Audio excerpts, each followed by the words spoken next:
watu. Mnapiga mke wangu kabisa, bomu anaanguka chini na operation. Akifa mtajuana na nyie.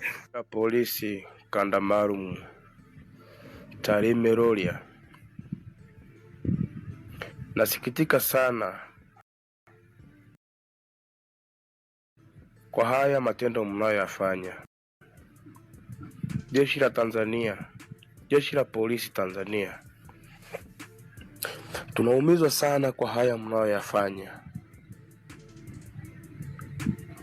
Jeshi la polisi Tarime Rorya, naona taarifa yenu mlioitoa inayohusiana na sakata la jana.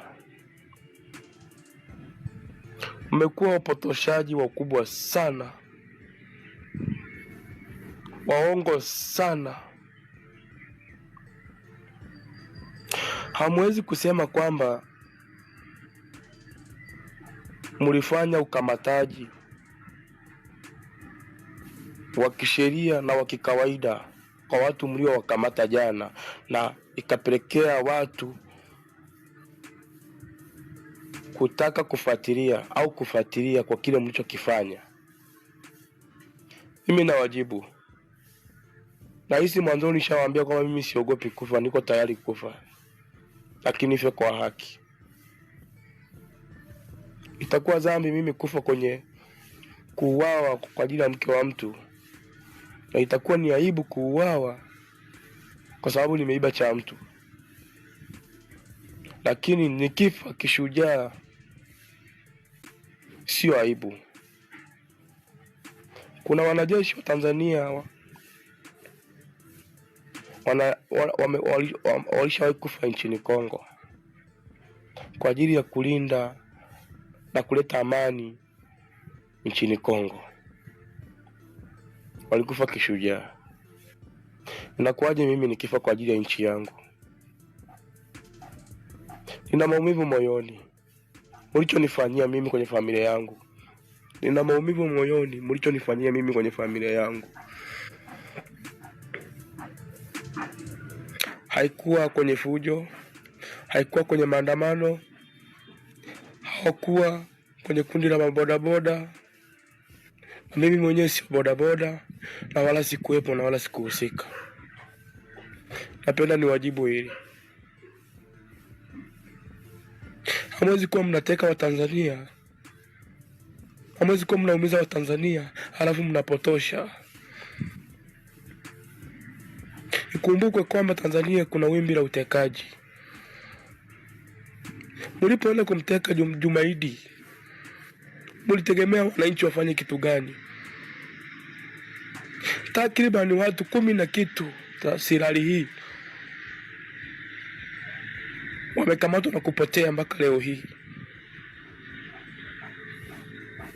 Sinda Nyangole Geteba, Nyangoko Kina.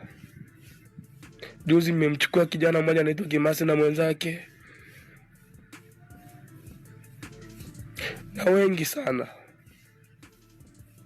Mlitegemea wananchi wafanye kitu gani? Mnakamata mtu, mnarusha kwenye gari, mnakimbia naye mpaka mnapiga risasi. Mlitegemea wananchi wafanye kitu gani? Kwa sababu wananchi wamewazidi nguvu, mmeshindwa kuenda na wao watumio mnasema kwamba mliwakamata. Mmeshindwa kuwapeleka pale mnapopeleka wengine. Mnakuja kusingizia kwamba mlikamata kiuhalali, mkawapeleka kituo cha polisi Tarime. Then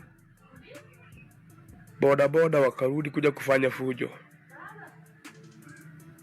Nakuja. Mke wangu mmempiga bomu la nini mgongoni? Mke wangu mmempiga bomu la nini mgongoni? Mwanamke mpaka nazimia. Mngemuua, mngesema kitu gani? Yuko kwenye kazi yake. Binti yangu mmempiga kwa sababu gani? Alikuwa kwenye maandamano? Mimi nauliza nye polisi, binti yangu mmempiga kwa sababu gani? Yaani askari kabisa aliyoenda mafunzo anadiriki kumpiga mtoto wangu na mti wa jembe kichwani na kifuani.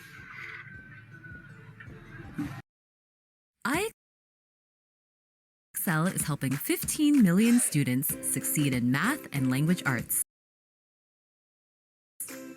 On iExcel, your child alivumilikiri. I swear, alivumilikiri.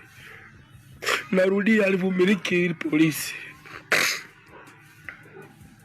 Nimezaliwa siku moja, nitakufa siku moja. Mimi ni yatima. Sina baba wala mama, sina mdogo wangu wala dada yangu. Familia yangu ndio ndugu zangu. Nimeipata kwa machungu. Naitunza kwa shida. Halafu bado mnakuja kuniumizia familia yangu. It is enough. Hatuwezi kuwa wajinga kiasi hichi. Imefika muda